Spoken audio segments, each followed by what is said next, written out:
Welcome to Catholic Connection with Teresa Tomeo, keeping you connected to your faith and your world. Teresa tackles the issues of faith and culture, the pro-life message, and media awareness. And now, here's Teresa Tomeo. And happy Tuesday. It's July 8th, 2025. We're grateful for your listenership here on the EWTN Global Catholic Radio Network. And we have another jam-packed show for you today. We're going to dive deeply into the big, beautiful bill, taking a look at it from a truly Catholic perspective, as we do all things, with our friend Lewis Brown, who's the executive director of Christ Medicus Foundation. And he's been following the developments of the legislation and also studying it. And we're going to talk about what it means for us from a pro-life perspective, of course, obviously Catholic perspective. But what are we looking at in terms of defunding Planned Parenthood? There were some concerns over the fact that in this particular measure, if I'm remembering correctly, Planned Parenthood was only going to be defunded for a year. So that is quite disappointing. But at the same time, pro-life experts are saying that it is a big step forward given what's been going on with Planned Parenthood and the billions they've been getting for so many years from our tax dollars. So we'll have two segments with Lewis, and then we're going to dive into a very interesting story that didn't get a lot of coverage. This is regarding Stanford Medicine halting sex change surgeries for minors. Now, we're seeing this happening more and more. And the secular media aren't exactly giving it a lot of coverage because they don't agree with it. But I thought it would be interesting to bring in Dr. Nathanael Blake. If you recall, we had him on a few weeks ago on his fantastic book regarding the fallout from all this sexualized liberation. He's got a book out by Ignatius Press. And I always tried to take stories from the real world to show how the church is right. And stories like this, without ever mentioning religion, prove how the church is right in terms of our teaching. We are made male and female in the image and likeness of God, and that cannot be changed. And the fallout from the sexual revolution, all this over-sexualized culture in which we've been living has just been, well, it's been devastating. And Dr. Blake documents this in his fantastic book, and we'll get his response to not only that story, but some other positive stories. For example, defunding Planned Parenthood, even if it's only for a year. Taking a look at what happened in the state of Tennessee, where the Supreme Court upheld the ban on mutilating surgeries for minors.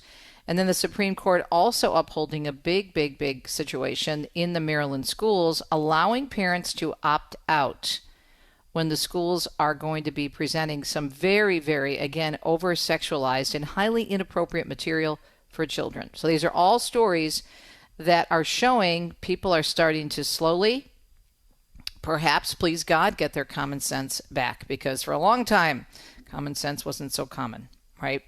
We'll talk about the second hour as we get closer to that point. So that is a show for the first hour today on a Tuesday, July 8th. Lewis Brown and Dr. Nathanael Blake, two wonderful, strong Catholics who know their stuff, and I always look forward to having them on. We continue to pray for the families in Texas that have been just so hurt by these flash floods. It's just heartbreaking reading some of the stories. And we have a story in our news segment this morning about a Catholic family that was greatly affected. It's just so sad. So please keep them in your prayers. Many masses are being said. Catholic Charity is down there working really hard along with other groups trying to help them. But the problem is that they're expecting the numbers to rise in terms of the number of people killed with the flash floods. Now, speaking of the weather, the National Weather Service says we still have heavy rainfall and severe thunderstorms possible. And this is actually for the Mid-Atlantic and the Northeast and dangerous heat in the Southwest. We have scattered severe thunderstorms containing the potential for damaging wind gusts and excessive rainfall possible from the Midwest to southern New England today, with additional thunderstorms and heavy rain possible across the plains and middle Mississippi Valley, and then heat and humidity remain along the East Coast and interior Northwest, while the dangerous heat is continuing to build in the Southwest as well. It is a Tuesday. We're glad you're listening to Catholic Connection and EWTN production. It's 4 minutes past the hour, and we need to check the news right now on EWTN. Over 100 people are dead after massive flooding swept through central Texas. This young boy detailing when he was alerted of the danger. It was very late at night, so we had no idea what was happening until one of our counselors ran in and just yelled at everybody to get out as fast as we could. In Kirk County alone, officials reporting 56 adults and 28 children are dead, with 10 children and 1 adult still missing from a girls' camp. They're dead with 10 children again and 1 adult missing. Officials say hundreds of first responders are still working, though, in search and rescue operations in the area. Camp Mystic confirming at least 27 campers and counselors died in the flooding. President Trump, meanwhile, signing a major disaster declaration for that area. And 2 sisters who attended St. Rita Catholic School in Dallas were among the victims of the Texas Hill Country flash floods that have devastated, as you just heard, parts of the state, and the school confirming this in a statement over the weekend. Catholic News Agency has a full report and says Blair Herber, 13, and Brooke Harber, also her sister, 11 years old, were vacationing with their parents and grandparents on the Guadalupe River. The flash flood raised the river more than 22 feet in half an hour in the early morning hours of July 4th, dislodging and carrying away their cabin in which they were staying with their grandparents. They were discovered in Kerrville, 15 miles from the cabin community, with their hands clasped together, according to reports. Their grandparents have yet to be found. In a statement, the Catholic school said Blair and Brooke were young women of deep faith, and religion was one of their favorite subjects. On the night they died, they went to the loft of their cabin with their rosaries. Even in their last moments, they held tightly to each other, a powerful symbol of their lasting bond and their trust in God. The Archbishop of San Antonio, meanwhile, saying a memorial mass for the victims on July 6th at Notre Dame Catholic School in Kerrville. Again, President Donald Trump declared that area a disaster area on July 6th.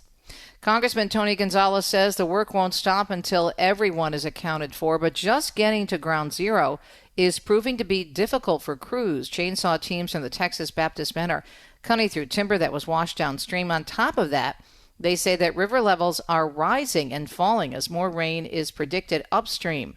A flood watch that covers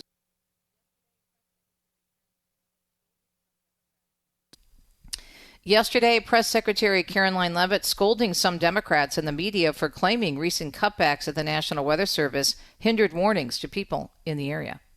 Unfortunately, in the wake of this once-in-a-generation natural disaster, we have seen many falsehoods pushed by Democrats such as Senator Chuck Schumer and some members of the media.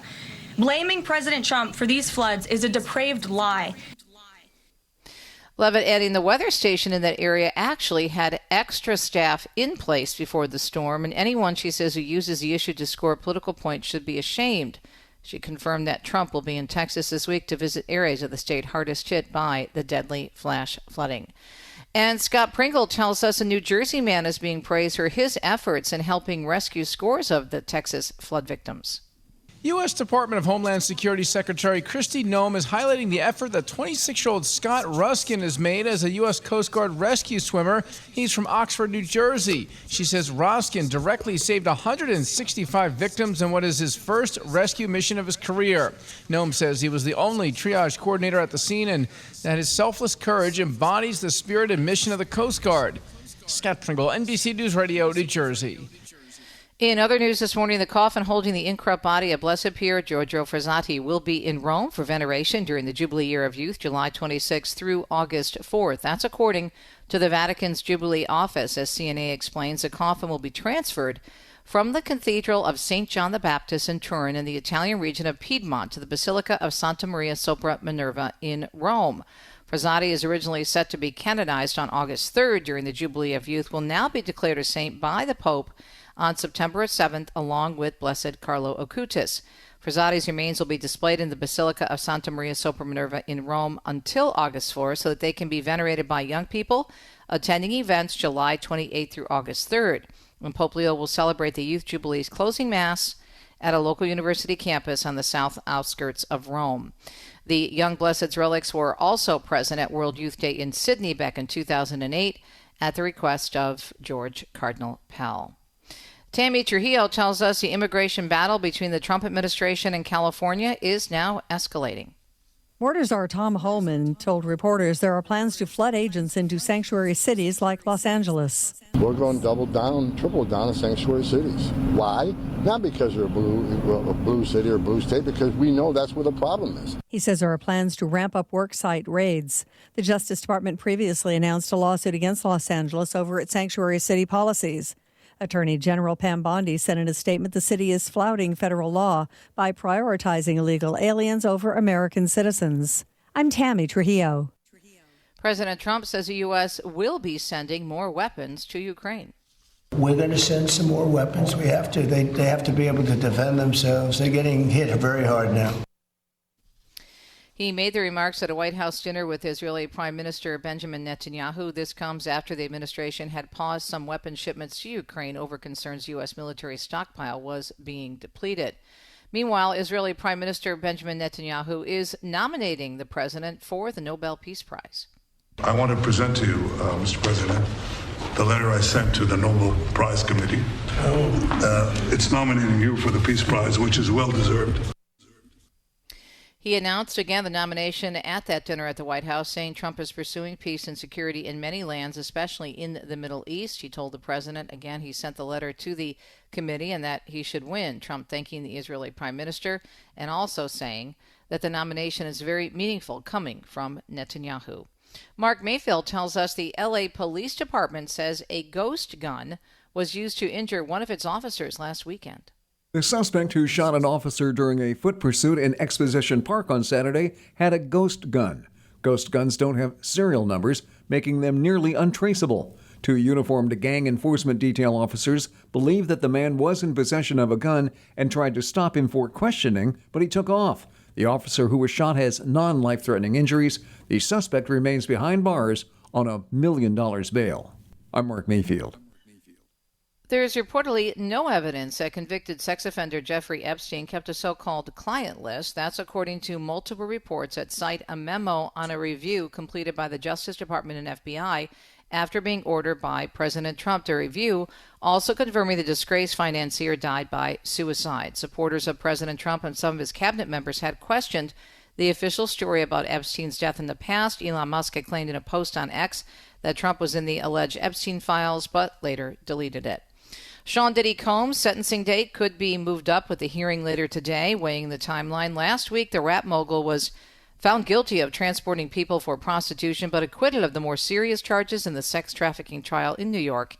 He remains behind bars and is set to be sentenced on October 3rd. And trash is mounting in Philadelphia. Strikes involving thousands of municipal workers now entering day 8. Some 9,000 union workers walked off the job last week, impacting trash removal and other services. And finally, in our news segment, before we take a quick break on a Tuesday morning, July 8, travelers at several major U.S. airports no longer need to remove their shoes at security checkpoints as the TSA begins testing a relaxed screening policy. An internal memo revealing the soft launch is now underway at several airports, including LAX, LaGuardia, BWI, Philadelphia, and Fort Lauderdale International. We hope you're having a beautiful Tuesday morning. It is July 8th, 2025. You're listening to EWTN. When we come back, we are going to be getting more information on the big, beautiful bill and what it means to our concerns as Catholics, especially from a pro-life and pro-family perspective, and defunding Planned Parenthood. Please, God, once and for all. We'll be right back. We appreciate your listenership. More Catholic Connection coming your way.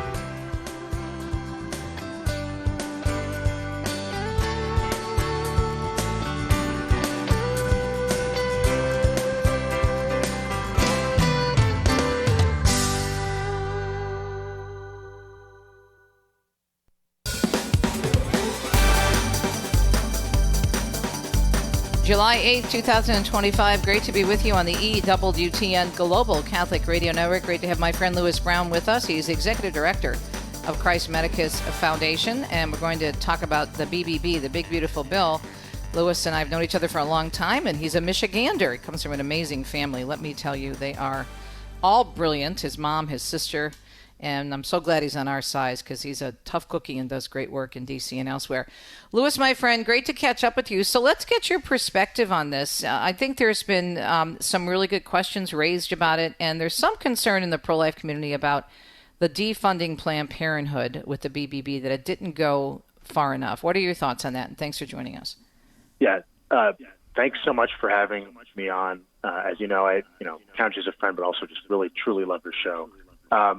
I think the one big, beautiful bill, which has got a memorable name, it really provides, this legislation provides a historic pro-life victory in defunding Planned Parenthood, taking away over $500 million from the abortion industry that has devastated poor and minority communities, has devastated the unborn, and has been devastating for pregnant mothers.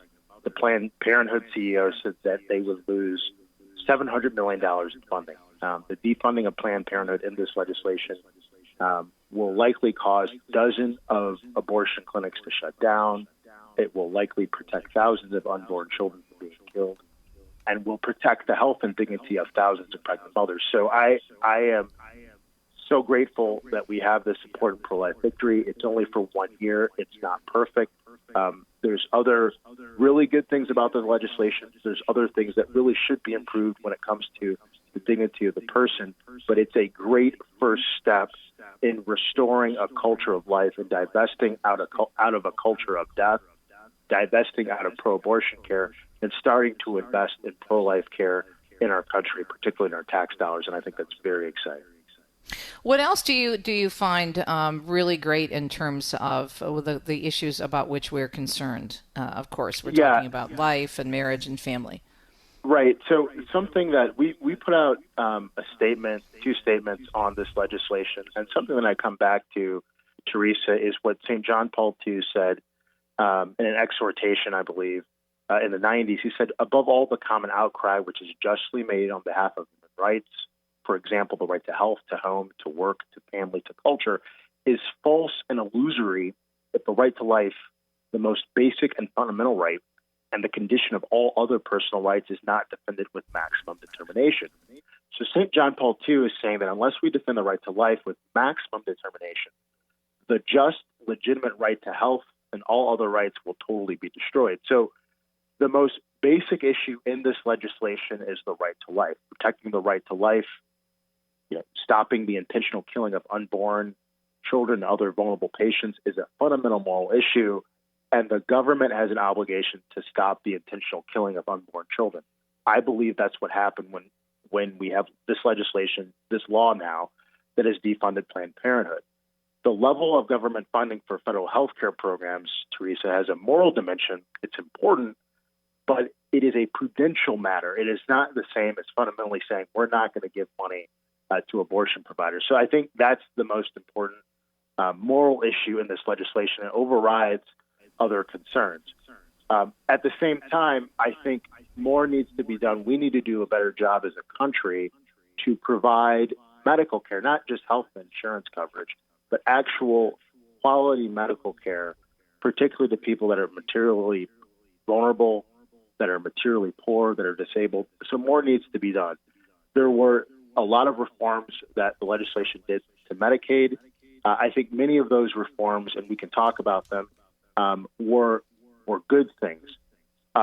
Some of the funding should have been increased, in my opinion, particularly to urban and rural hospitals to take care of the vulnerable in those areas, the poor in those areas. But when you get into the details of the particular reforms done to Medicaid, I think most people agree that they're pretty reasonable. Yet the left is clutching their pearls and having an absolute fit about this, saying that it's going to really hurt people with Medicaid, and especially Medicaid, saying that basically it's over, that this is the worst thing ever. What's your response to what they're claiming? Sure. No, I don't think that's accurate. The legislation in this one big beautiful bill, so-called, it enacts reforms to Medicaid that really ensures that the social safety net truly serves the poor and vulnerable. It also works to advance the dignity of work and to safeguard the financial sustainability of the program. So first of all, it requires states to do what is called community engagement requirements, such that Medicaid recipients who are physically able are now required to work, to volunteer, or to go to job training. It exempts people that are, exempts mothers with children that are under 14. It exempts pregnant women. It exempts folks that are not physically able to work or to volunteer or do the job training. But these community engagement requirements within Medicaid champion the dignity of work, and the goal is to empower people to move into professionally and economically upward mobile living. The legislation also seeks to root out fraud in ways by requiring states to take additional measures to make sure that the people that are in Medicaid are actually eligible. I think that makes a lot of sense. There's one estimate, Teresa, that says that 5 million people who are using Medicaid but are not legitimately eligible. And I think that's a real concern, particularly if we realize we can't pay for everything all the time. We want to protect the truly poor and vulnerable in providing the medical care. So let's do that. Let's safeguard the financial sustainability of the program. That makes a lot of sense to me. It makes a lot of sense. I agree, and I don't understand. Well, I guess I do, but the left doesn't certainly want anything to be cut. I mean, they're all about government solving and running our whole lives and solving everything. But these are our tax dollars that are going for this. Why should we be paying for people who shouldn't be eligible? Nobody's saying to cut people off at the knees, and that's not what this does, according to experts like yourself. But it's very frustrating to me the way the left and the media especially portray this, because it's inaccurate. No, I think it is. I mean, I took several hours just to prepare to make sure that I'm doing a good job of communicating to you and to your listeners about the legislation. I was in D.C. last week. I was on Capitol Hill. I was in the Capitol building.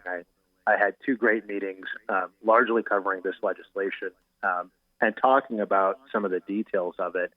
And, of course, we know that we as a country need to do more to increase medical care for the poor, the vulnerable, unemployed, for single moms, working families who are struggling. We're not where we should be to have a true culture of life in our country. But it's vital that I think folks take a step back and look at what's happened over the decades. When what we have is, in part in the United States, is a pro-abortion lobby and their supporters that have been pushing for socialized medicine in the United States for decades. And their goal has been to expand Medicaid, use Obamacare, expand additional government programs to the point where we essentially have socialized medicine, a single national health insurance program. When that happens, when you get to a socialistic medical program nationwide in a country, generally in many countries, particularly in Europe, and we see this in Canada, that socialized medical system becomes a delivery mechanism for the culture of death. That socialized medical system starts forcing people to pay for and starts delivering abortions. It starts increasing euthanasia. People are unjustly denied care. And who loses most when you have a socialized medical system that is anti-life and anti-human dignity? Generally, it is the poor, it's the vulnerable, it's those that don't have material resources, it's minorities, and that's what happens. By way of example, Teresa, just a couple of weeks ago, a group reached out to me about a mother in Toronto who was at a hospital in Toronto. Her child is 7 months old and has Down syndrome. The child needs a liver transplant. The hospital won't qualify her for a liver transplant because the baby has Down syndrome. And Louis, hang on. We're going to pick up this story after the break, hon, because I don't want you to get cut off. We're chatting with Louis Brown, an attorney, lecturer, and the executive director of Christ Medicus Foundation, a Catholic healthcare nonprofit. And we're talking about the big, beautiful bill, which he has studied extensively. More on this from Louis, and we come back.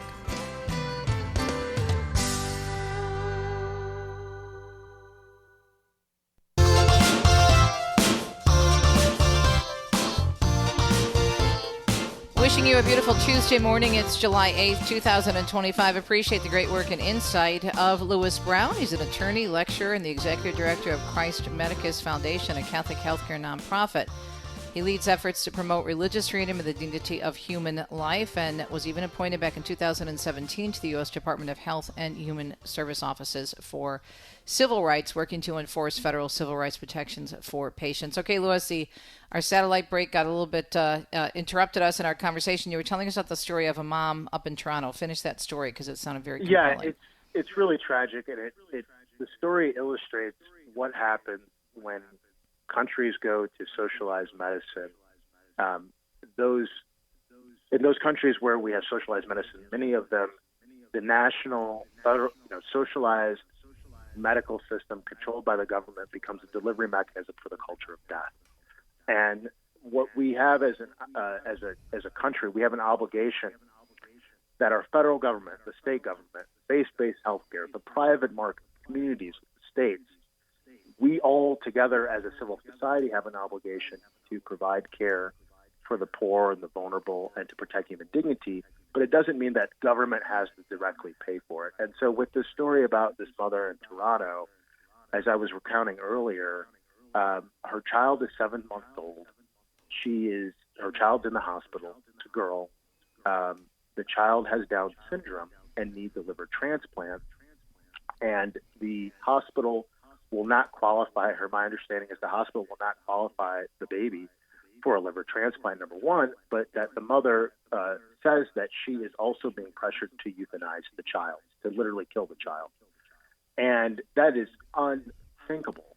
It is immoral. It's evil. But this is what's happened when you've had an erosion, an undermining of the right to life, of human dignity in their socialized medical system in Toronto. Not to mention the rise of assisted suicide, the rise of euthanasia in Canada, but also in countries, certain countries within Western Europe. You are just killing people for arbitrary reasons in the healthcare system. Some of their health systems have become killing fields as opposed to fields of healing. And so that's the danger in this country. That's why it's important that we have a strong social safety net to care for the poor and the vulnerable. But a person-centered, life-affirming, pro-life, human dignity-focused healthcare system that is free, that involves the entire civil society, and that's not dominated by the federal government because of our concerns, particularly about life and human dignity. Yeah.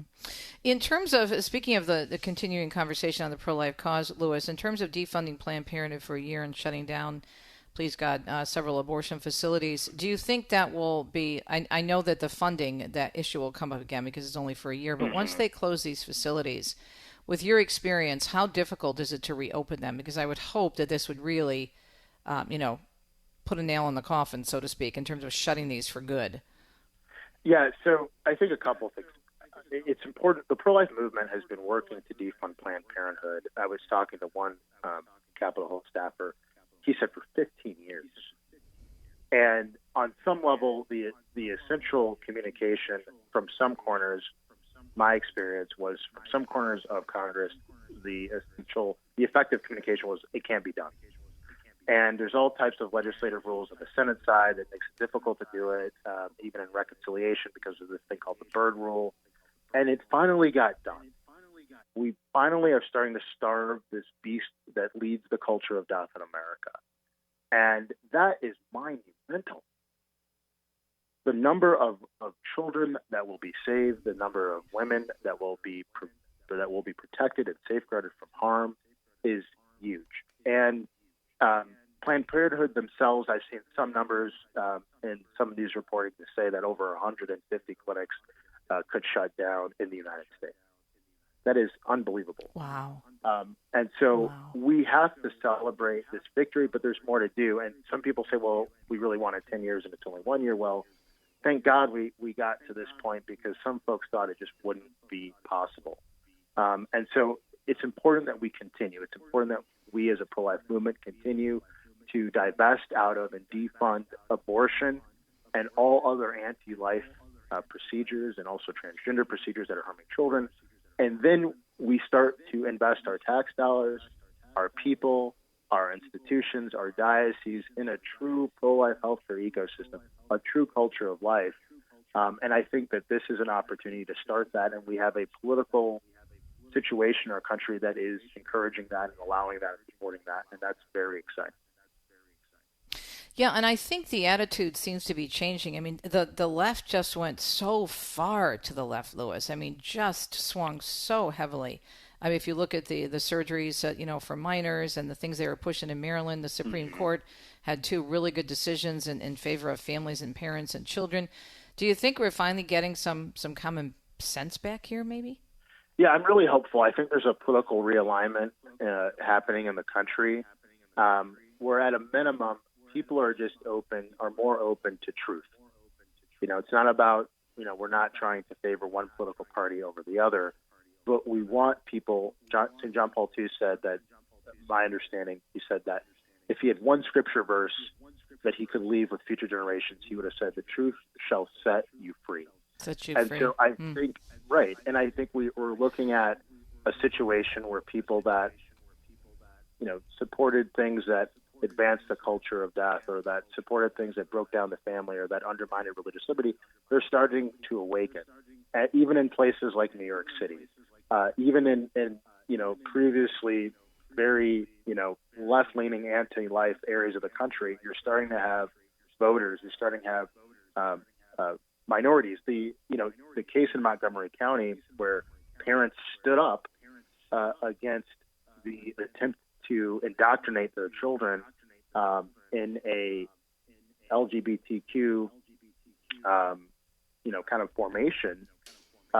Those parents were primarily Catholic, Orthodox, and Muslim families, many of whom were from the Middle East or Africa, that stood up to protest, that stood up to sue the county of Montgomery County, Maryland, and they were only asking to be, asking to opted out. Yeah, right. Yeah, and even the head of one of the teachers' unions, Randy Weingart, said that, hey, we need to make sure parents have a voice. So I think things are changing in the country. I think people are more open to truth, and I think that they're starting to question their blind allegiance to certain parties, to certain political figures, and that's important because we want people to pursue the truth ultimately, and ultimately we know the truth is the person of Jesus Christ.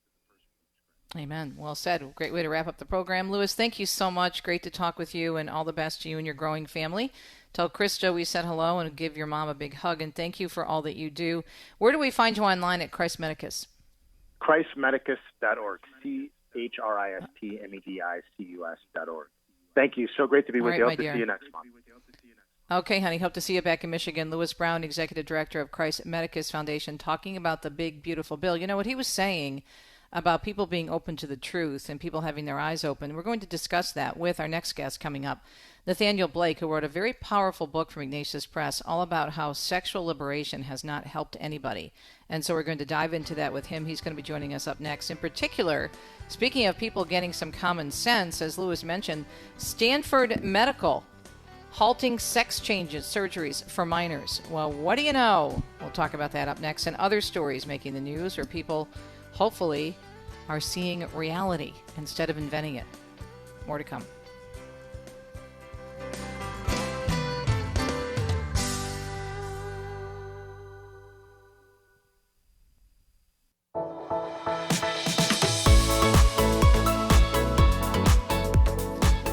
Lewis Brown's final points about the truth will set you free, quoting scripture and, of course, a favorite verse of Pope St. John Paul II. The truth of who we are, made in the image and likeness of God, male and female, you can't suppress it. You can try it. You can keep it down for only so long, and sooner or later it's going to come back up, and the truth is going to rise to the surface.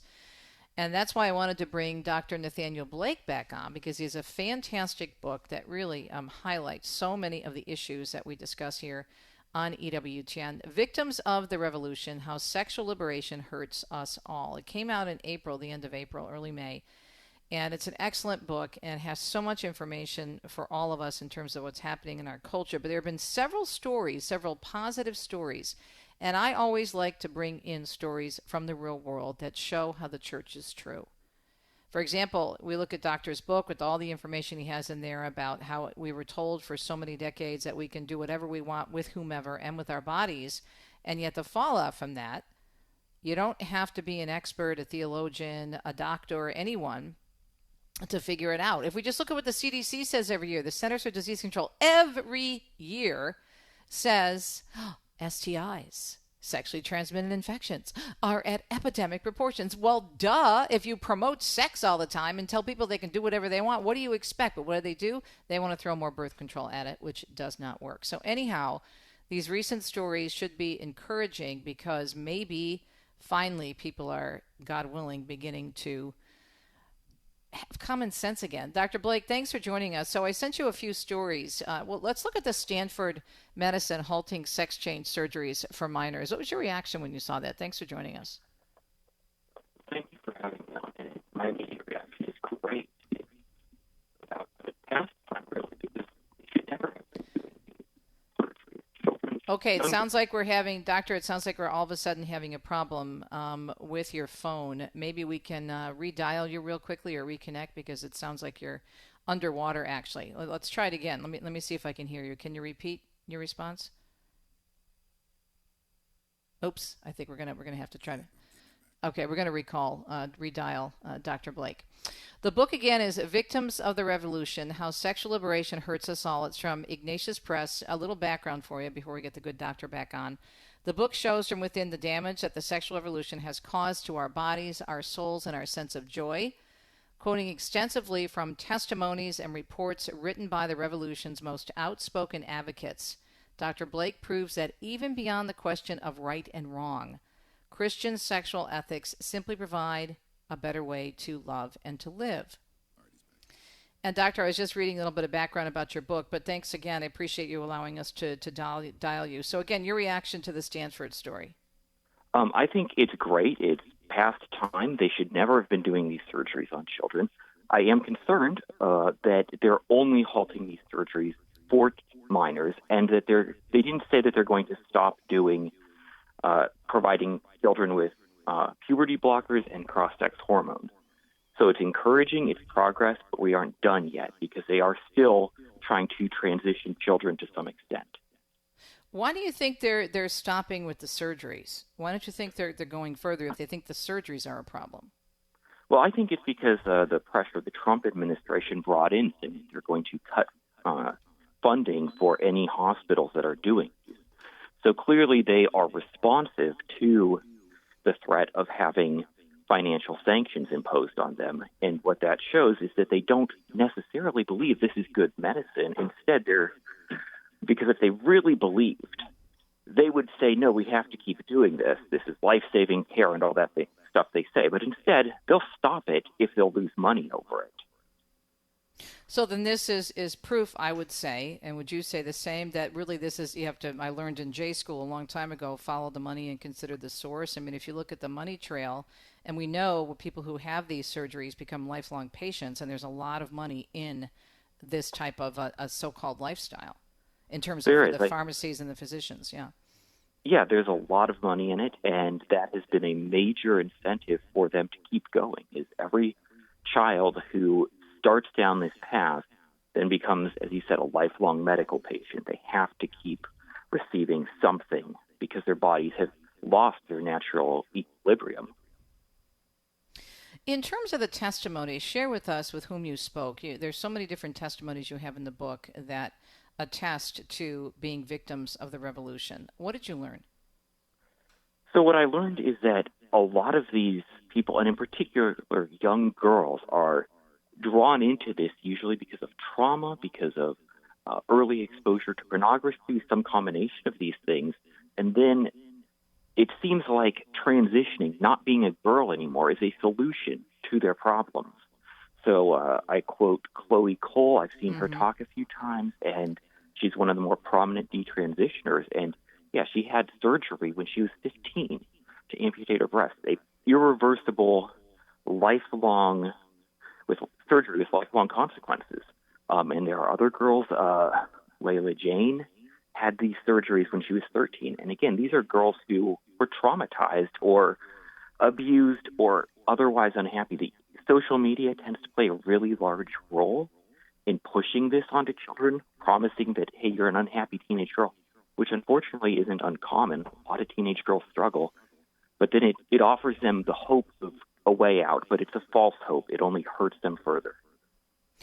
We're talking with Dr. Nathanael Blake, his book, Victims of the Revolution, How Sexual Liberation Hurts Us All. And although, as you mentioned, Doctor, quite correctly, that this story out of Stanford only going so far when it comes to this whole transgender agenda, aren't these examples that we can share with people? I think they are. That, okay, well, if this is such a noble thing, as you said, if this is so important, why aren't they pushing back? If they really believe that this is the answer, and doesn't this show that it's all about the money? And it gives us a chance to show just the fallacy of this whole movement. I think so. It's about the money. It was also a lot of pressure, right? Activists were very insistent, and a lot of people believed, well, this is the next step in the sexual revolution. It was the next step in the gay rights movement and so on. And they supported that. They felt pressured to support this. And what I would hope is that as people recoil from the excesses of the gender revolution and just how bad it is, just how evil it has been to children in particular, that will give us an opportunity to reach people with the truth that, well, the rest of the sexual revolution wasn't so good either. There's a reason why we're hitting this part of the slippery slope. And yeah, it was a slippery slope. And that's because the premises were false. It rejected the truth about human nature, about how God made us, about how we are meant to flourish. It seemed like maybe even 10, 15 years ago, we weren't even really talking about this issue of this transgender agenda. Where did all of this come from? It seemed like just a runaway train at some points. Well, it was on the fringes. It was sort of tagging along, right? There was a very conscious decision to focus on same-sex marriage. And then once that was achieved, there was a switch. All the big groups that had been pushing for that, the Human Rights Campaign, for example, immediately switched over to the next part of their agenda. And I think they did that so quickly that a lot of people felt blindsided and lied to, really. And they were lied to. Americans were told over and over again that this is just about consenting adults. How will it possibly affect you? We're not interested in coming after your kids at all. And then suddenly the schools are teaching their children, you can be a boy born in a girl's body or vice versa. And parents are having this hidden from them by teachers and all of this stuff. And so, yeah, people were lied to and they're angry. And what we need to do is try to explain to them that this is the inevitable poisoned fruit of the sexual revolution. It didn't just start here. This is just the point where it got so bad that people's natural revulsion to this evil is really kicking in. And the story with the Supreme Court recently deciding in favor of parents who fought the school officials in Maryland, where they were trying to expose children as young as 3 to these different books about, transgenderism, homosexuality, and then the different books that they were saying. And they tried to claim, first of all, they told them, okay, you can opt out. Okay, you can opt out, fine. But then they changed their mind. They switched in the middle of this, and the parents found out about it. And so they sued. They lost at the first level of their court fights, but then they took it higher, obviously, and won at the Supreme Court.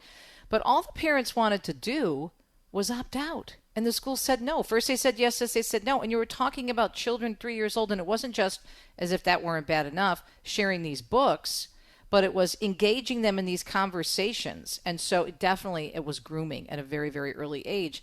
But when it got to the Supreme Court said no, parents have the right to opt their children out.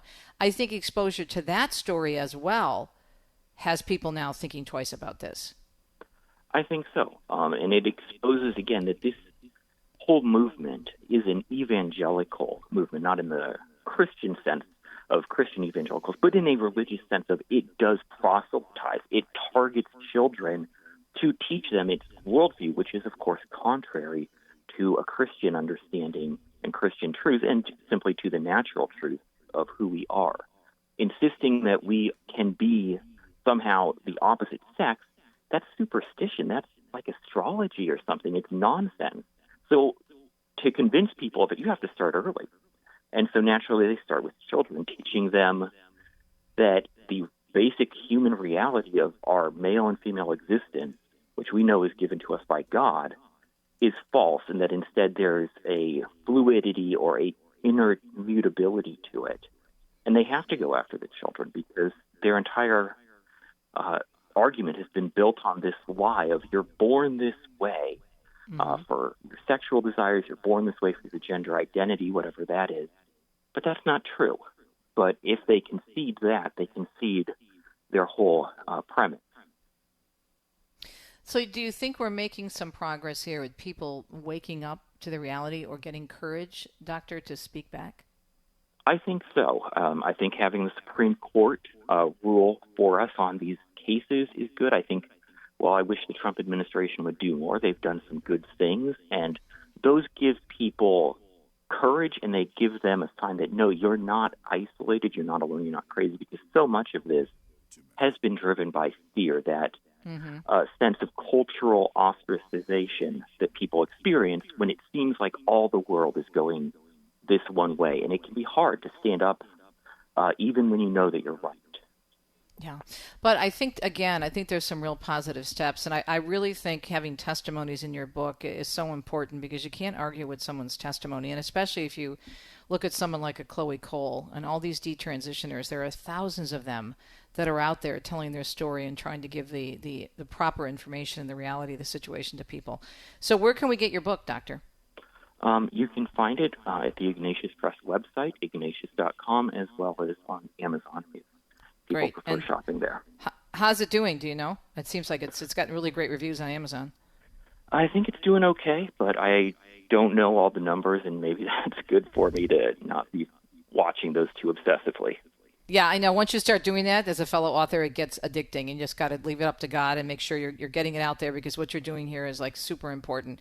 Thank you so much. Appreciate it. It was great talking to you the first time around, but I knew once I saw those stories that we had to have you on again. And keep us close, because all these stories that are breaking and developing, really, it's such a good, I think, evidence of what your book is doing in terms of educating people. Thanks, Doctor. Appreciate it. Have a great day and a great weekend. You too. Thank you. Dr. Nathanael Blake is a fellow at the Ethics and Public Policy Center, and his new book is Victims of the Revolution: How Sexual Liberation Hurts Us All.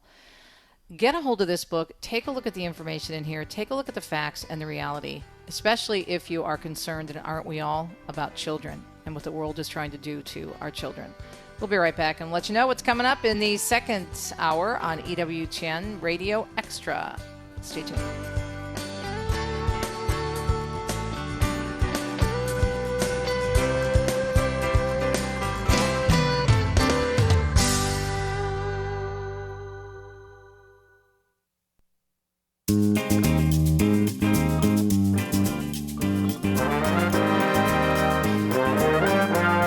Listenership on a Tuesday and every day. It's July 8th. It is summertime, and many people are taking vacations, or as we say here in Italia, vacanze.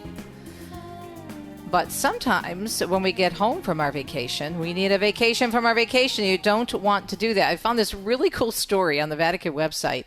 Advice from the popes, including Pope Leo, Pope Francis, Pope Benedict, JB2, on how we should be taking some R&R, rest and relaxation. I have my own thoughts on that as well. That will be our 2 cents segment in the second hour of Catholic Connection on EWTN Radio Extra. And then it's a Tuesday, and that means we are going to have the Newman Guide News with the lovely Kelly Salomon talking about all things Catholic education.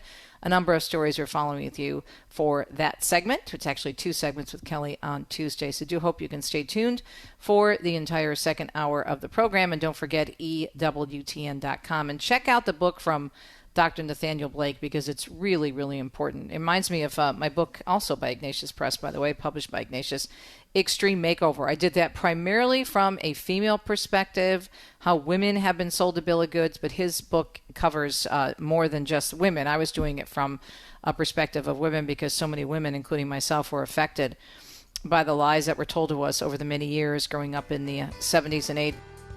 Which are of everything happening in and around the Catholic world, hence the name of the program, Catholic Connection. We'll be right back. Hour number 2 coming up. EWTN Radio Extra. Stay tuned.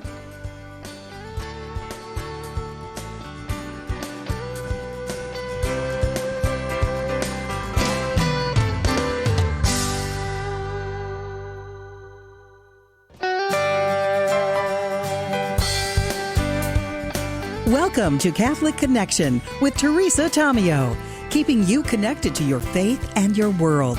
Teresa tackles the issues of faith and culture, the pro-life message, and media awareness. And now, here's Teresa Tamio.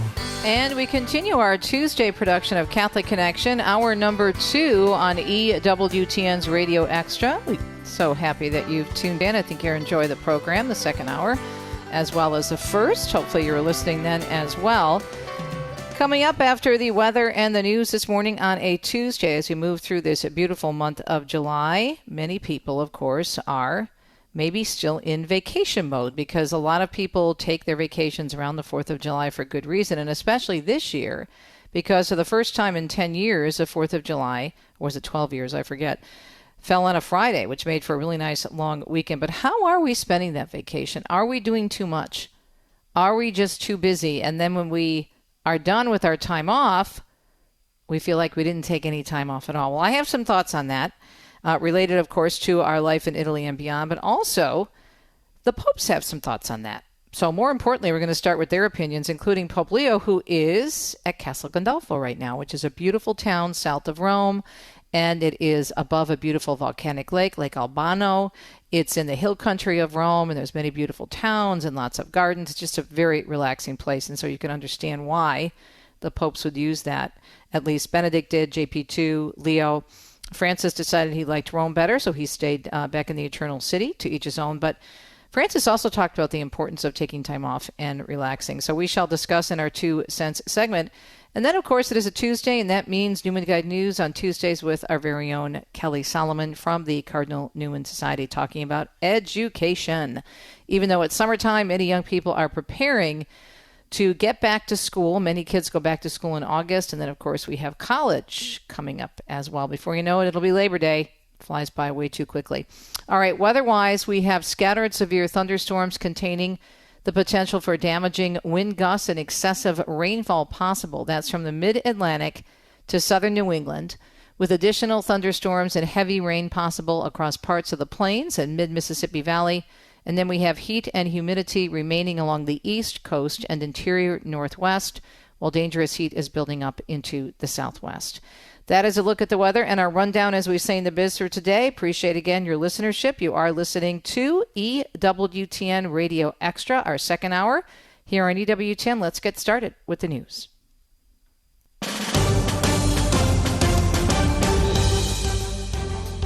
Over 100 people are dead after massive flooding sweeps through central Texas. This child detailed when he was alerted of the danger. It was very late at night, so we had no idea what was happening until one of our counselors ran in and just yelled at everybody to get out as fast as we could.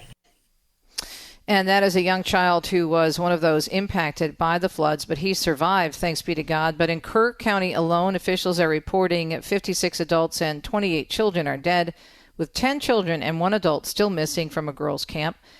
And again, we have officials that are saying hundreds of first responders are still working and searching and rescuing in the area. Camp Mystic confirmed at least 27 campers and counselors died in the flooding. The president, meanwhile, has signed a major disaster declaration for Kerr County.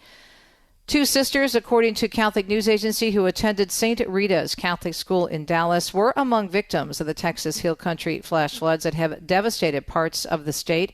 The school confirming in a statement over the weekend. Now, Blair Harbor, who was 13, and her sister Brooke, who was 11, were vacationing with their parents and grandparents on the Guadalupe River near Hunt, Texas.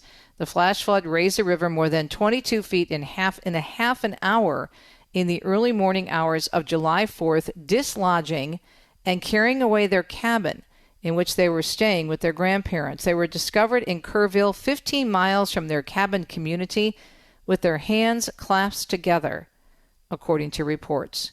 Their grandparents, Charlene and Mike Harbor, have not been found yet. In a statement, the school said that Blair and Brooke were the young women who had deep, deep faith, 2 young women of deep faith, and religion, they said, was one of their favorite subjects.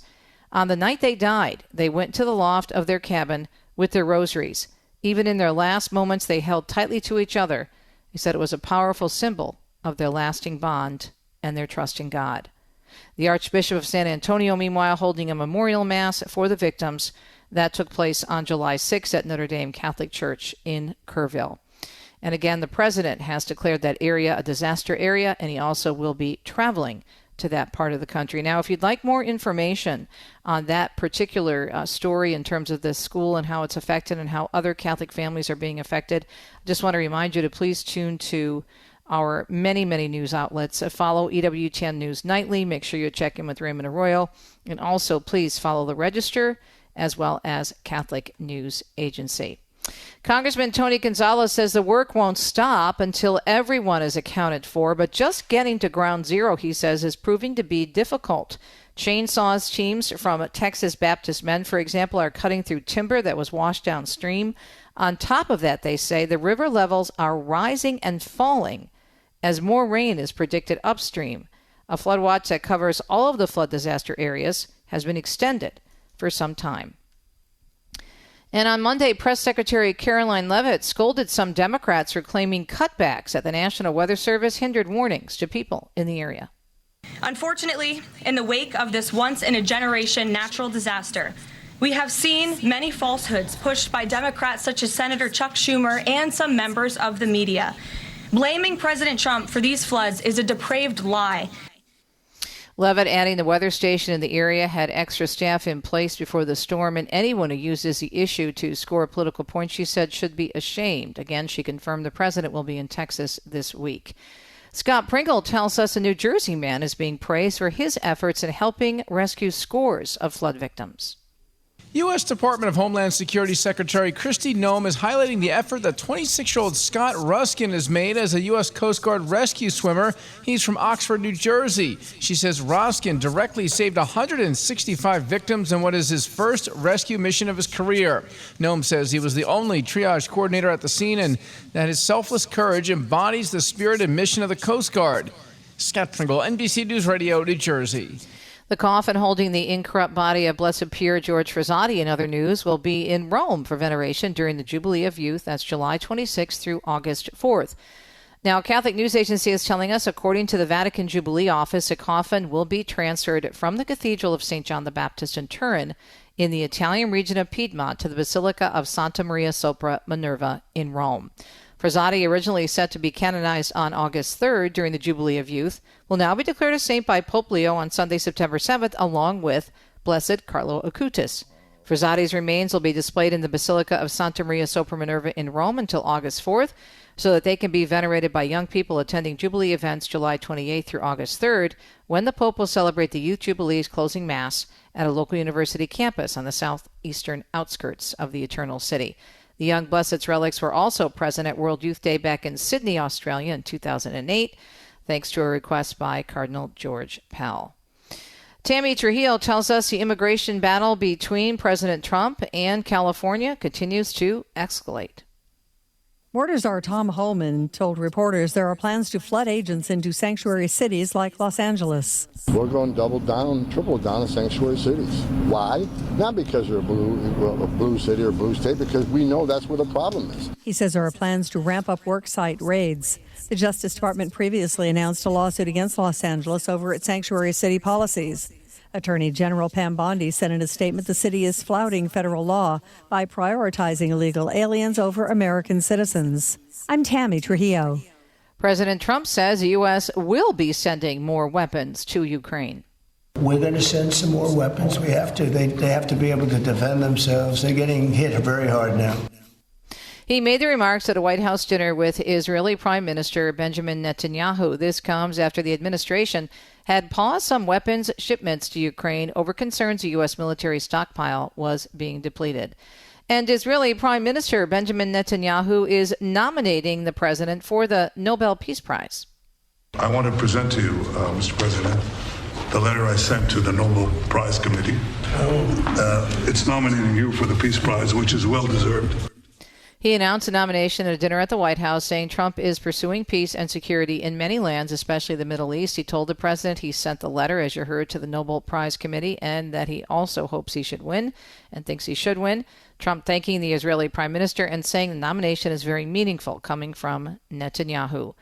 Mark Mayfield tells us a Los Angeles Police Department says a ghost gun was used to injure one of its officers. The suspect who shot an officer during a foot pursuit in Exposition Park on Saturday had a ghost gun. Ghost guns don't have serial numbers, making them nearly untraceable. 2 uniformed gang enforcement detail officers believe that the man was in possession of a gun and tried to stop him for questioning, but he took off. The officer who was shot has non-life-threatening injuries. The suspect remains behind bars on $1 million bail. I'm Mark Mayfield. And reportedly, there's no evidence that convicted sex offender Jeffrey Epstein kept a so-called client list. That is according to multiple reports that cite a memo on a review completed by the Justice Department and FBI after being ordered by President Trump. The review also confirming the disgraced financier died by suicide. Supporters of President Trump and some of his cabinet members had questioned the official story about Epstein's death in the past, and Elon Musk had claimed in a post on X that Trump was in the alleged files, but later deleted it. And Sean Diddy Combs' sentencing date could be moved up with a hearing later today, weighing that timeline. Last week, the rap mogul was found guilty of transporting people for prostitution, but acquitted of the more serious charges in his sex trafficking trial in New York. He remains behind bars and is set to be sentenced on October 3rd. In a Tuesday hearing, though, the prosecution and defense are expected to talk about moving up that date and also discuss possible sentencing recommendations. And the trash continues to mount in Philadelphia as a strike involving thousands of municipal workers is entering now day number 8. Some 9,000 union workers walking off the job last week, impacting trash removal and other services. And travelers at several airports no longer need to remove those shoes at security checkpoints. TSA begins testing a relaxed screening policy. An internal memo revealing the soft launch is now underway at airports including LAX, LaGuardia, BWI, Philadelphia, and Fort Lauderdale International. That's a look at our news in the second hour of Catholic Connection on EWTN Radio Extra. As we mentioned, coming up in T's 2 cents. How's that vacation going? Have you planned it yet? And if you're still planning, are you planning too much? How about some advice from our popes, including the current pope, Pope Leo, but also Pope Francis, Pope Benedict, Pope John Paul II. Great article on Vatican.va about that today, and also have my own 2 cents about not needing a vacation from your vacation. No, not a good thing. You need to really relax. La dolce far niente. We'll be right back.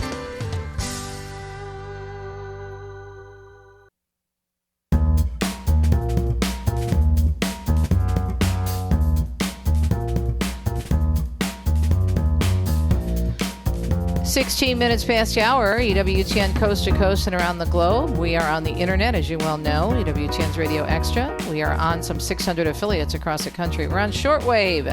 We're on TV. We're on satellite. We're everywhere. Thank you, Jesus.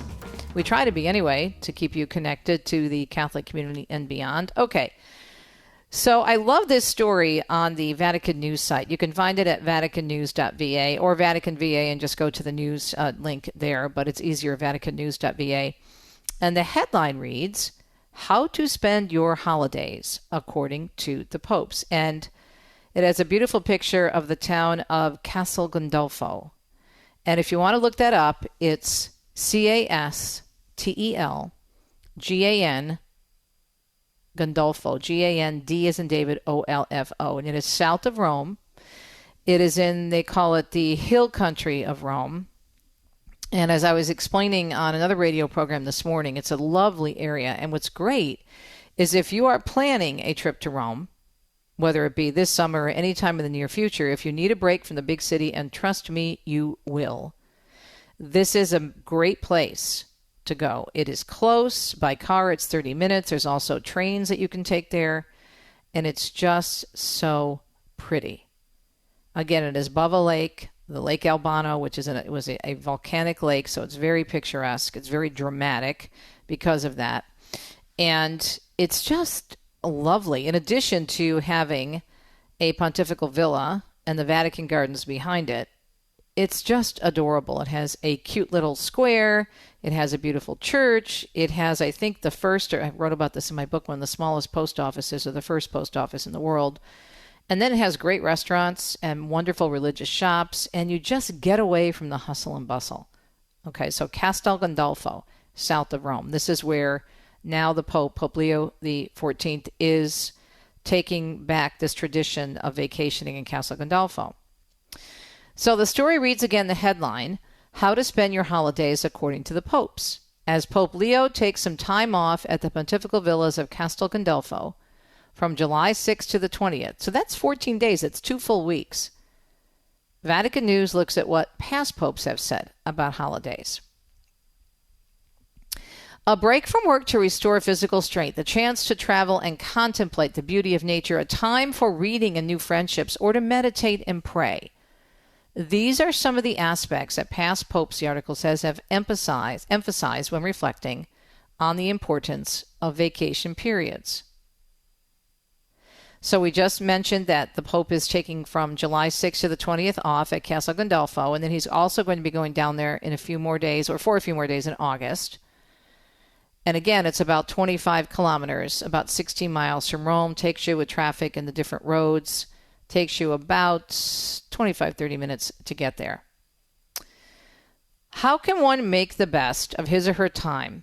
That's a question that features prominently in many papal reflections, as holidays have an important role in human life. Again, this might be an article you can, download, maybe print up if you still like hard copy like I do, and just read while you're on your vacation, by the way. How can one make the best use of his time off? A question that features prominently again in many papal reflections. The Pope stressed that this period should not be viewed simply as a time of idleness. For example, vacation can instead be an opportunity to pause and reflect on the beauty of nature or God's book, as described by Pope Paul VI. He pointed out that during the holidays, we can rediscover the always open, always new, always beautiful creation. Nature with its space, atmosphere, animals, things, the sea, mountains, plains, the sky with its dawns, its noons, its sunsets, and especially its starry nights. Always deep and enchanting, Pope Paul VI said. For the Pope's, holidays are a time of rest and relaxation, but also meditating and turning toward God. It's a time of interrupting the ordinary work routine and can foster or should foster inner silence and reflection. I love that. During his Angelus on August 5th, 1973, Pope Paul VI explained what he thought this period of rest should look like. Let us ensure, he said, that free time, which we call vacation, is not entirely spent in dissipation or selfishness, relaxation, refreshment, recreation. In that sense, yes, but intelligent and vigilant.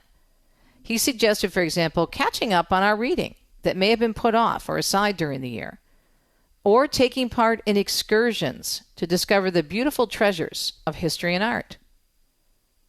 He also highlighted that holidays are a privileged time for good friendships, for getting to know places, customs, and needs of the people we do not usually approach, and for meeting new people worthy of our conversation. Pope John Paul II, who loves spending rest periods in the mountains, often emphasized that in order to regenerate themselves, people need harmony and the joy of meeting with others. He said, for a vacation to be truly such and bring genuine well-being, in it a person must recover a good balance with himself and others and with the environment. He said this during his Angelus on July 6, 1997. He added that it is this interior and exterior harmony wish that revitalizes the mind and reinvigorates body and spirit. Benedict XVI said, in nature, man can rediscover himself. During his Angelus message in 2005, on July 17th, in northern Italy, he highlighted the need to be physically and mentally replenished through a relaxing contact with nature. Moreover, he said, holidays are days on which we can give even more time to prayer, reading, and meditation on the profound meaning of life and peaceful context of our own family and loved ones. Looking at the stirring views of nature, he said, a marvelous book within the reach of everyone, adults or children, can rediscover their proper dimension. They recognize that they are creatures, but at the same time unique, capable of God, since they are inwardly open to the infinite. And Francis, in his audience on August 6, 2017, emphasized that holidays can also be a good time to deepen one's own spiritual journey, even while traveling between tourist destinations. Summer season, he said, is a providential time to cultivate our task of seeking and encountering the Lord. In this period of rest and disengagement from daily activities, we can reinforce our strengths of body and soul. He also encouraged the faithful to entrust their holidays to the Blessed Mother so she can help them be in harmony with the Word of God so that Christ may become light throughout our life, including our vacations. And see, this is the thing. We take a vacation, but we never vacation from God. Okay? And one of the most important points I try to make in all my work in terms of leading tours in Italy that I've been doing for almost 25 years now with my ministry, TravelItalyExpert.com, which I truly consider a ministry, where I consult people with their itineraries on Italy, and my book, Italy, Shrines and Wonders. Italy, like life, is meant to be savored, and that means your vacation is meant to be savored. So many people, and I say this in the beginning of the book, and we did this too in the early years when we first started coming here, wanted to get as many things off our bucket list, our Italy bucket list, as possible. What happens, brothers and sisters, is that what you see here in this country in terms of the architecture, the art, the beauty, the nature, it's so overwhelming that at some point, if you're doing too much, you are just going to shut down. Your mind can't absorb it all. So when you're on vacation, and many people do combine a vacation with a pilgrimage, which is fine, you make sure that in between seeing St. Peter's or St. Mary Major or the Colosseum or the Forum or the Catacombs or San Francesco in Assisi, that in between you do niente, nothing. And I mean nothing. Well, what does that mean? Well, have a cappuccino. Spend a lot of time having that cappuccino. Take a walk in a park in Rome or go to Castel Gandolfo. But listen to the advice of the popes. We need to refresh, rejuvenate, and we should never, ever need a vacation from our vacation or after our vacation. Hope you think about that. We'll be right back.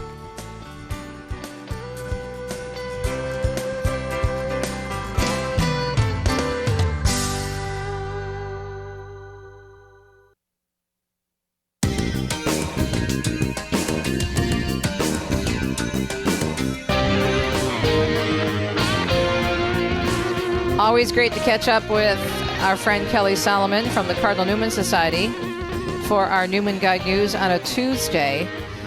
So, Kelly, I immediately thought of you and the great work that you and the Society does when that story broke on that decision out of Maryland from the Supreme Court where parents have a right to opt out of their kids being indoctrinated and groomed. I mean, wow, what a big decision. What are your thoughts, and what was the discussion at the Cardinal Newman Society after that decision came down? Yes, certainly good news coming out of the Supreme Court ruling in favor of parents in the LGBT curriculum dispute, that definitely that parents are the primary educators of their children. And so we applaud this decision. We're grateful for those parents, Catholic, Orthodox, Muslim parents who teamed up to bring this decision forward. And it's also a good wake-up call for Catholic families everywhere about what's going on in our public schools and issues to be aware of. Yeah. I mean, it really is amazing if you think about it, because all the parents were asking for was to opt out their kids. They weren't saying cancel everything, don't do this. They just wanted the choice to say, no, my kids are not going to be exposed to that. And then, first of all, they came out and they said, okay, fine. When they first came up with these horrible books that are indoctrinating kids, they said, well, we'll tell you when we're going to bring this material forward, and we'll let you know when you can opt out. And yes, you can opt out. Then in midstream, they changed course. And that's when all the lawsuits started to be filed. But all the parents wanted was the choice to say yay or nay to what their students were receiving in the classroom. Right. And these issues come to deeply held religious beliefs. They were looking for opt-out coursework that endorsed the views that there are more than two genders, that a boy can become a girl, or that homosexual marriages are moral. And, of course, as Catholics, we need to make sure that our children are being formed in a proper understanding of the human person, of human sexuality. And that district had only permitted opt-outs in narrow circumstances, mostly related to sexual education in health classes. So what do you think? Do you think this is going to set precedent? I mean, does it make a statement to other districts that are trying to do this across the country? It definitely does. And it also shows us that these issues are being pushed in public schools, that Catholic families need to know that, there are teachers pushing things like there are more than two genders and that homosexual marriages are moral. And this has become a part of the curriculum and coursework. And so what's a Catholic family to do? Let's look at what other options we have available. Let's see if there's any way that we can make a faithful Catholic education affordable and accessible to Catholic families. Yeah, that's what I was going to ask you, because if any case or story in recent weeks emphasizes the importance of a truly Catholic education, I mean, this one's got to be up there, right? It sure does. I mean, for me as a mom, I think, wow, not only do I not want my kids to experience that in the classroom, but I want them to see the total opposite, the true beauty of the human person, and John Paul II's teaching on theology of the body and the vision of the human person from a really Catholic perspective. And so, these families are doing good work, making sure that others are aware that this is going on, that children should not be subjected to this in the classroom. But I think we, as a church, need to find more ways through a variety of models to make Catholic education accessible. Certainly cost is a big issue of why many Catholic families are choosing public education today. Yeah, I know there was a story. I didn't have a chance to discuss this with you, but I was just reading it in some of the headlines that I was recording for the network. But there's a story that there are some Catholic schools that are merging because of lower enrollment, and Catholic universities actually, lower enrollment, and also trying to be more accessible to students and to making Catholic education at the higher level more available. Do you see that happening elsewhere? Yes, we do. It seems like it's sort of a reckoning time for Catholic education. I mean, many Catholic colleges are closing, especially in the last couple years. More than 100 Catholic schools close every year. And so what we see is that families are being more and more drawn to where really faithful education is thriving. And so the most faithful schools and colleges are thriving. There's a growth in independent lay-run Catholic schools, a growth in Catholic homeschooling, hybrid models. And so I think Catholic education needs to be flexible and accessible. And we also need support in any way that we can, that every Catholic family can experience this. I know, Teresa, you and I have talked about the example of Father DeSalles. He's a pastor out in Virginia who provides scholarships to his parishioners to switch from a public school into one of the faithful Catholic schools in his area. And he doesn't have a school at his parish. He's just so motivated by the issues he sees in the public schools around them that he wants to do what he can to support Catholic families in good Catholic education. Yeah, absolutely. It's a Tuesday, and this is our Newman Guide News segment with Kelly Salomon from the Cardinal Newman Society. Yeah, the report on CNA, it says a change is taking place amid a national trend of decreasing enrollment, which has affected colleges of all sizes across the country. Though some Catholic colleges, and this is your point that you just made, Kelly, CNA reports have continued to grow in spite of the trend. That's right. College enrollment is down overall. Newman Guide colleges have grown 22% in the last 10 years, which is really exciting about the renewal that's taking place in Catholic higher education today.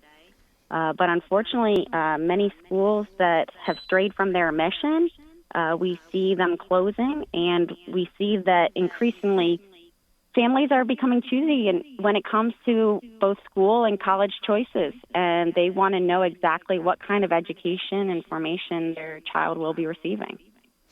Has this increased in terms of the interest in knowing what's going on? Not that parents don't care, but many parents may trust more, not that they shouldn't be trusting, but may trust a little bit too much and not doing enough investigation into a particular school. Did COVID open the eyes of parents a little bit more to this issue, do you think? Oh, absolutely. As students came home and parents were able to look over their shoulder and see what was going on in their coursework, in their lessons, I think many Catholic families became aware. I I've talked to some homeschool programs recently who reported that, their Catholic homeschool programs grew substantially during COVID, and they were able to retain many of the families even after schools opened back up because they saw the beauty of what Catholic education can look like. And stories like this one that we're discussing today, Teresa, I think make Catholic families aware of what's going on. It's, families are busy and there's so much going on. It's sometimes hard to keep track, but stories like this are really important to see that these books, like this Pride Puppy story that's being taught to preschool children, is just so disappointing and so important for Catholic parents to know. There was the Pride Puppy book. There were two other, there were several books. There were two other books. One was about a little girl tending her uncle's wedding to another man. And there was another book about a trans student. My name is Penelope or something like that. And these students were as young as 3. So these are preschool kids as well as kindergarten and early education, early grade school. Seriously, what do you need? What does a 3-year-old need to see any of that for? Or a 5-year-old or a 6-year-old? It's just so ridiculous. Kelly, when we come back, we could talk more about that. But also, there was a Catholic mom. I'll see if we can dig up the video. I'd like to play it for you.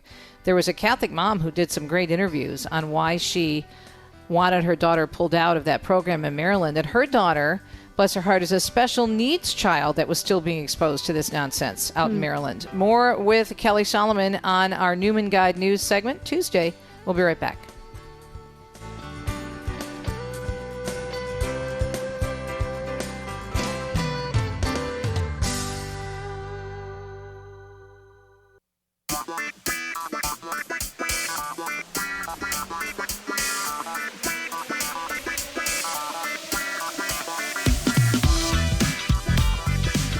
Having a great conversation, as we always do, with Kelly Salomon, our Newman Guide News segment on Tuesdays. And today we're talking about a number of issues facing education, as we always do. And we're highlighting right now that story that broke out of Maryland with the Supreme Court upholding a parent's right to opt their children out when their children are being taught things that are against their religion. This is such an important story. And also, I know it's in line with an email that the Newman Society recently sent out. But just getting back to the craziness of this all, we're talking about, and they were trying to claim, we're just reading them. They're just reading books, as if that, would be okay with the content, because it's not. But it was a culture that they were forming. They were trying to get the kids to engage in all these different conversations on these issues and talk about their words, their pronouns, and look up certain things online. I mean, it was definitely, I took it as grooming. What did you think? Stories can be so powerful. How do we share our culture and our heritage with students? It's through stories. It reminds me of how Jesus taught through his parables, his stories, and how stories, when they are used well, can form the Catholic imagination, have a right ordering of the will and the intellect, share on our best stories from our entire culture. It reminds me of our Catholic reading list here at the Cardinal Newman Society, our reading guide for the Catholic reader that includes a wide variety of Catholic books. And how much better if they would expose students to these timeless pieces of literature rather than these modern stories that push these agendas like transgender agendas and pushes for same-sex marriage. Yeah. Yeah. I mean, I can remember books in grade school, and that my English teacher wanted me to read, and some of them, they're just such classics. And to this day, I appreciate the fact that she taught me that. You know what I mean? It gave me a love for reading and a love for good literature. Absolutely. Those stories they bring to life our Catholic imagination, and they lead us to truth, beauty, and goodness. I mean, what's better than reading C.S. Lewis, Lion, the Witch, and the Wardrobe series, right? Or Little House on the Prairie series. There's so many great series and stories for our young children in education that could be shared with them. Well, tell us, I know you sent out an important email to your followers and those who signed up for your e-blast. What was that about? And this is in relationship really to what we're talking about this morning, too. Yes. So when issues like this come up, like the Supreme Court ruling in favor of parents over this LGBT curriculum dispute, the Cardinal Newman Society monitors issues like this, and we keep our Newman Guide school and college leaders informed on these issues and also any action they should take or any policies they should put in place to help protect themselves And so we put together a new newsletter called the Newman Guide Defender, and we scan legal, policy, and ideological issues which impact our Newman Guide schools and colleges. And this is just one of the benefits of becoming Newman Guide recommended, that you have the Cardinal Newman Society doing this work for you and providing the latest on these developments in various areas, from employment to government funding to accreditation to academics to students to religious freedom, essentially all aspects that could impact a Catholic school or college from these various sources. And so, the Supreme Court ruling in favor of the parents, that's one case we would highlight for school and college leaders so that they're aware of. We talked about school choice in their latest newsletter, including New Hampshire being the latest state to expand school choice. Yep. Offering grants for students to choose, Catholic and other faith-based schools. We talked about accreditation. There's this scandal at Columbia University where the Department of Education is challenging Columbia's accreditation because it embraces race-based policies and teaching, academics, etc., students, counseling issues. So it's just another great resource here at the Cardinal Newman Society, and a great encouragement, I think, to Catholic school principals across the country that we encourage and welcome you to apply for the Newman Guide and be kept in the loop on the latest going on in Catholic education and how to defend yourself from these threats.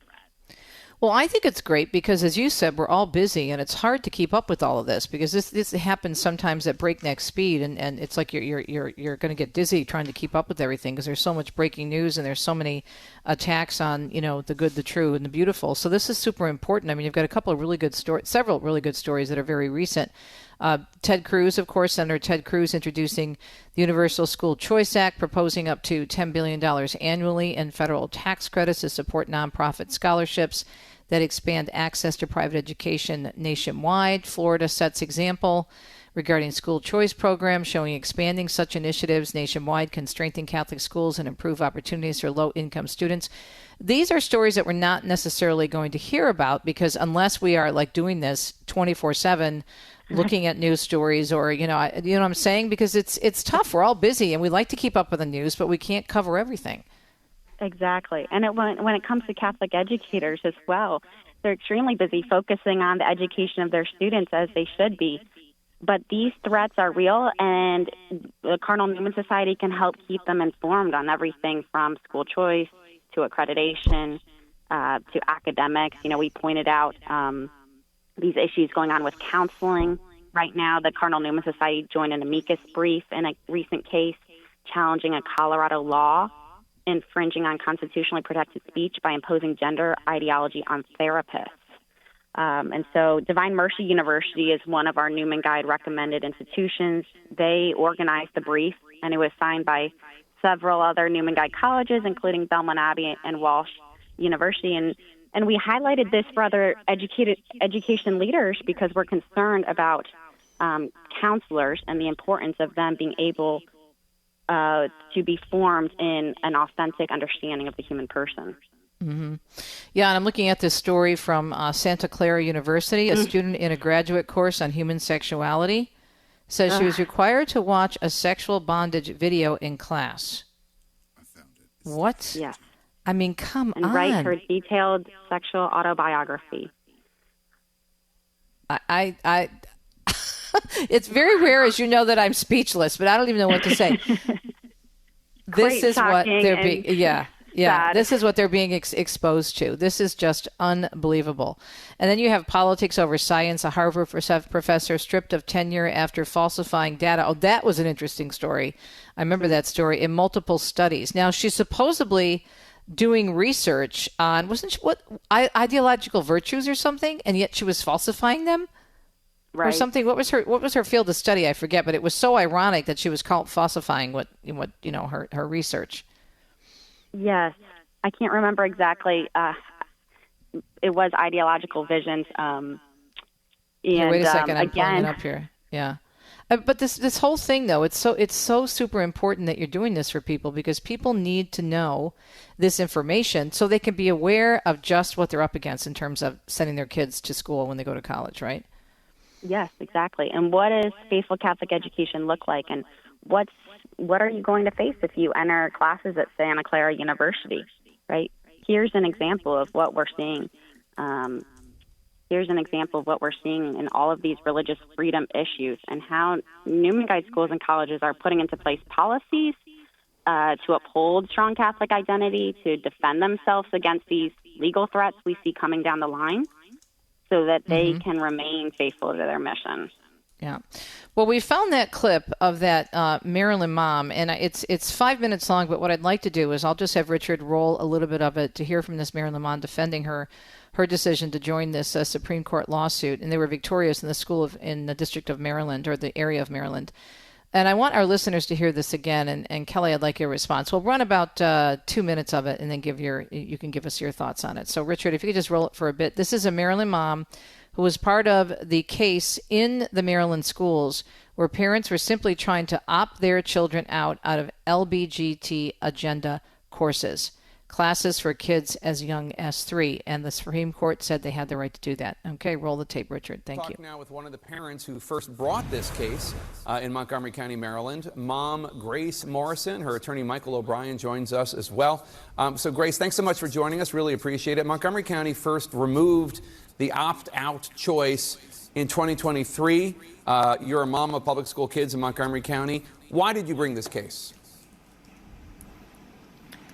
I brought this case because my husband and I have an adopted daughter from Ukraine. She had been in the public school system for 7 years. She is a child with special needs. She has Down syndrome. And we became aware that in her special needs classroom, they were presenting books on sexuality and heavy topics of gender ideology, and we became very alarmed by this. Then to find out that we could no longer opt out of these materials, nor be even informed of what she was being taught. The books were being presented and discussed. So we had to make the very difficult decision to remove her from the school system, and that came at a great personal cost, and we have been walking through this case. So today we are really rejoicing to have those, by the Supreme Court, to have those rights restored. So how much of this was because of your child's special needs, and how much was it because of whatever religious objections you and your husband might have? For our family, this material was directly opposed to our religious beliefs. We are Catholic, and the things that were being presented were in complete conflict with our Catholic faith, and we were raising our daughter in the Catholic faith. So it was especially difficult for a child with special needs to not be able to understand why the teacher was teaching one thing and then to come home and be told something else. It just added another level of difficulty. So I'm going to put up some of the books now. Let's show them if we can. One is about a puppy lost at a pride parade. One is about a girl attending her uncle's wedding to his partner, his male partner. Another one is about a young person discovering that they are... Okay, Kelly, well, you get the message, but here's this mom. Imagine that. Her daughter, a special needs child, is being exposed to all kinds of things, and then she has to pull her out of the school because it's that bad. But thanks be to God, in the Supreme Court's wisdom, they realize that parents should have a say in what their kids are being exposed to in schools. Absolutely. I applaud this Catholic mom for taking this into her hands. And one thing she said, no, my daughter's learning one thing at school and then the opposite thing at home. Right, that really stood out to me because as young people are learning and growing, they need that consistency. They need to know the truth. And I really applaud this Catholic mom. I hope that she can find a home in a good, faithful Catholic school that welcomes her family and her daughter. And I hope that her example really helps more Catholic families learn that gender ideology and other ideologies are being pushed even more, I think, than most Catholic families realize in public schools today. Well, that statement is really what you're all about in terms of you're trying to raise them Catholic, and then they go to school, and that can be all lost if they're not protected or if you're not involved in terms of what they're learning. That's so important. Kelly, thanks so much. Really appreciate it. I wanted to get your perspective on that. So what else are you working on for the summer for the Newman Society? There's always so much going on here at the Cardinal Newman Society. We're excited about this new Newman Guide Defender email that we're now sending out to Catholic educators across the country with all these latest threats and how educators can be prepared. And we're already planning for our fall college fair that's hosted online, Teresa. And so excited to share about that in coming weeks. Okay, we'll have to talk about that soon. Kelly, thanks so much. Great to catch up with you. Kelly Salomon from Cardinal Newman Society with our Newman Guide News on Tuesdays. We'll be right back to let you know what's coming up on a Wednesday. Stay tuned.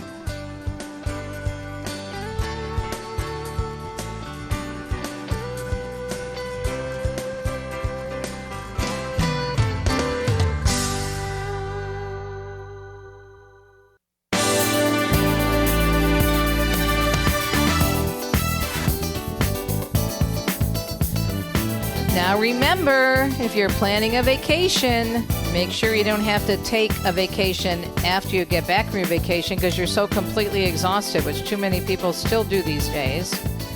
I would suggest, and I'm not just saying this because it's my book, but if you're interested in learning how to relax Italian style, do pick up a copy of Italy's Shrines and Wonders because I talk a lot about how we had to learn to do this. Even though my husband and I are both FBI's, full-blooded Italian Americans. We still were raised and born in America, so we're very still American, and we're still adjusting even after 3 years of living here part-time. But the one thing we have come to appreciate is this idea of il dolce far niente, the sweetness of doing nothing.